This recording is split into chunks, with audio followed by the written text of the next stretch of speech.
Okay then, here we go with the LEGO Star Wars Advent Calendar for 2024. And despite initial appearances, this set is not based on the ice planet Hoth. Loads of snowy scenes there, an AT-AT. But look in the bottom left corner there, a little logo, 25 years of LEGO Star Wars. And this set is commemorating those 25 years. One build for each day, except for the years 2021 and 2023. I wasn't expecting this, and I am so looking forward to building all of these. There's going to be some iconic builds in there. Okay, let's have a quick look at what's inside.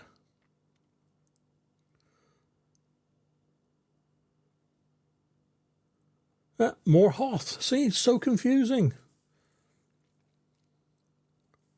And as usual, you could turn the box on its end like this and you've got a play scene in front of you, a diorama if you like. The only trouble is that when you take off the instruction leaflets, the instruction flaps, you've got a holy background. I suppose you could leave them intact. Anyway, let's get on with it. And the build to kick off the 2024 calendar is Luke's X-Wing Starfighter with R2-D2.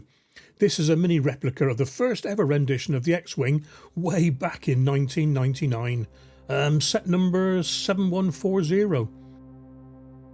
It was a 266-piece set with 4 minifigs, and it consisted of the X-Wing Starfighter with its adjustable wings, R2-D2, Luke Skywalker, Biggs Darklighter, and a Rebel mechanic.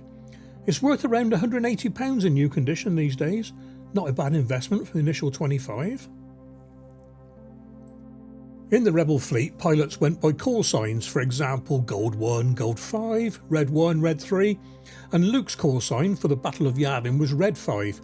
But after his successful destruction of the Death Star, it was the X-Wing itself became synonymous with the call sign Red 5, and the actual craft was called Red 5 in future, and not the pilot. The T-65 X-Wing Starfighter was designed by Incom Corporation, and it was designed to excel in all forms of combat. It was highly manoeuvrable and heavily shielded, with a small profile that made it harder to hit, and unlike other starfighters, the X-Wing also excelled in atmospheric flight.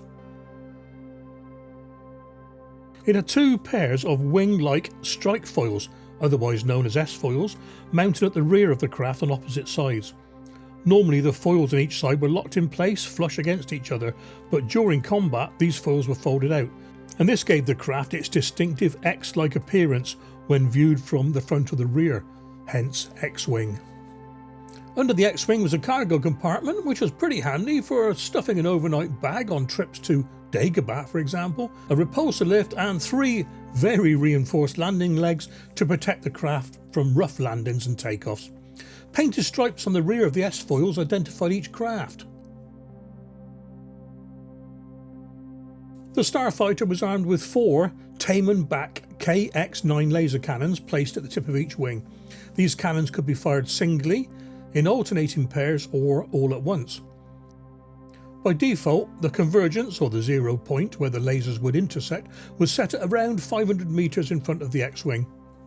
2 Crux MG7 proton torpedo launchers were located in grooves near the middle of the underside of the fuselage on either side of the T-65B. The X-Wing itself was powered by a Novaldex 04Z or 04Z cryogenic power generator located in the centre of the ship, with cryogenic capacitors located in the S-foils which provided additional power for the engines. It was equipped with a long-range hyperdrive system consisting of 4 GBK-585 hyperdrive motivators. An astromech droid, like R2-D2, served as the X-Wing's navigation system, plugging itself into a socket near the engines above and behind the cockpit. The droid assisted with calculations, and it could hold up to 10 hyperspace coordinates at a time, as well as making repairs to the craft.